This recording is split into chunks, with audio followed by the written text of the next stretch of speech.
Assalamualaikum warahmatullahi wabarakatuh. Perkenalkan, nama saya Muhammad Rizky Aditya. NIM saya 211572011124. Saya dari Prodi Ilmu Komputer angkatan tahun 2021B.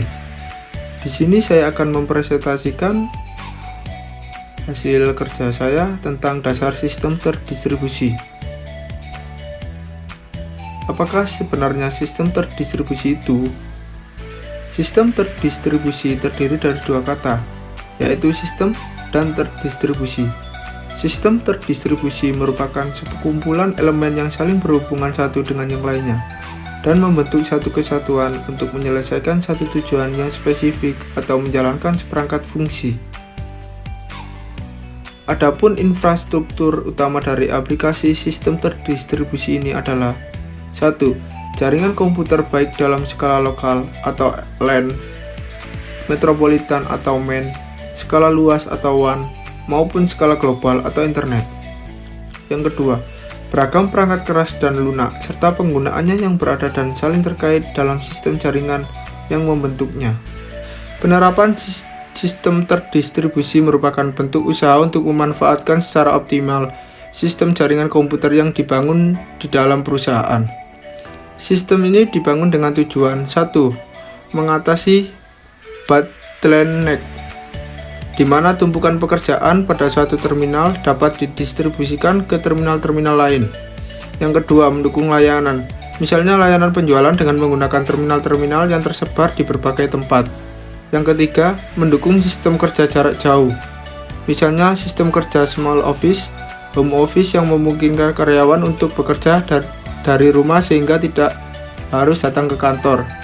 Keempat, memudahkan kerja kelompok dengan memudahkan data sharing dan tetap memungkinkan kerjasama walaupun letak anggota kelompok berjauhan. Tantangan pengembangan sistem terdistribusi. Untuk mengembangkan suatu sistem terdistribusi perlu diperhatikan beberapa aspek yang merupakan suatu tantangan bagi para pengembang sistem terdistribusi, yaitu sebagai berikut. A. Keanekaragaman. B. Keterbukaan. C. Keamanan. D. Skalabilitas. E. Kebersamaan. F. Penanganan masalah. G. Penyembunyian. Berdasarkan aspek-aspek sistem terdistribusi yang disembunyikan, penyembunyian ini terdiri dari beberapa jenis, yaitu penyembunyian akses. Seseorang yang bekerja dalam lingkungan sistem dapat mengakses berbagai sumber daya yang berada dalam lingkungan tersebut untuk penyelesaian pekerjaannya. Misalnya, seorang sekretaris dapat mencetak dokumen-dokumennya secara paralel, yaitu di local printer yang langsung terhubung dengan komputer dalam lingkungan sistem terdistribusi sehingga pekerjaan pencetakan dokumen dapat segera diselesaikan. 2. Penyembunyian lokasi. Penggunaan layanan transaksi tersebar tidak perlu mengetahui lokasi basis data yang akan diakses. Pengguna layanan transaksi juga dapat mengakses basis data dari mana saja sejauh memiliki fasilitas untuk mengakses basis data yang bersangkutan.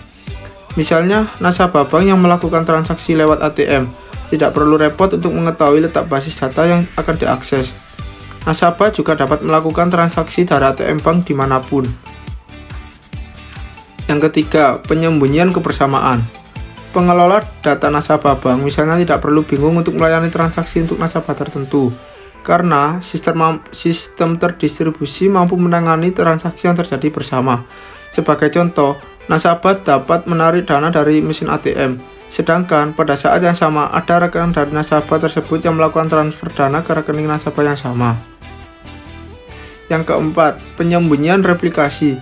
Pengguna tidak terpengaruh apakah ia mengakses basis data orisinil atau replikasi. Misalnya, pengguna jasa ATM bank tidak perlu direpotkan dengan basis data orisinil atau replikasi yang diakses.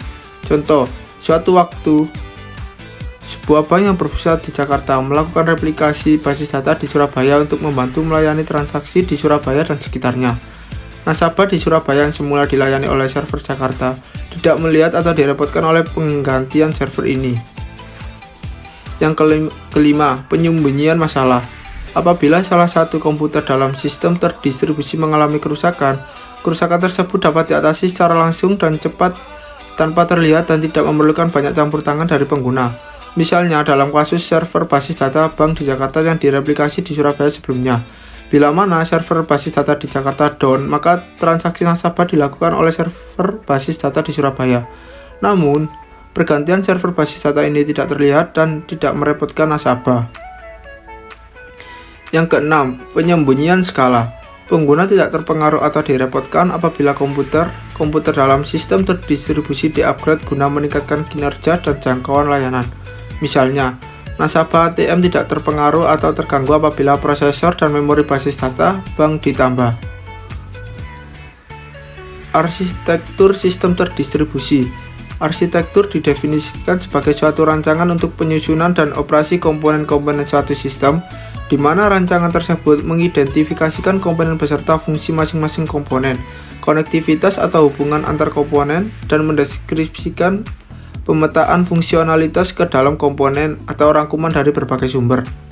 Dengan demikian, arsitektur sistem terdistribusi diharapkan mampu menyediakan gambaran fisik dan logikal dari sistem, serta mampu menyediakan spesifikasi dari komponen-komponen sistem beserta berhubungan antar komponen dalam sistem. Adapun beberapa jenis arsitektur sistem terdistribusi ialah sebagai berikut. 1. Client server. Klien menghubungi server untuk mendapatkan data yang kemudian memformat dan menampilkan pada pengguna. 2. Tightly coupled atau clustered. Mesin-mesin terintegrasi yang menjalankan proses yang sama secara bersamaan dengan membagi tugas ke dalam beberapa bagian yang dijalankan masing-masing mesin. Yang ketiga, peer-to-peer. Arsitektur di mana tidak ada mesin yang menyediakan layanan atau mengelola sumber daya jaringan. Mohon maaf bila ada salah kata. Semoga presentasi ini bermanfaat. Terima kasih. Assalamualaikum warahmatullahi wabarakatuh.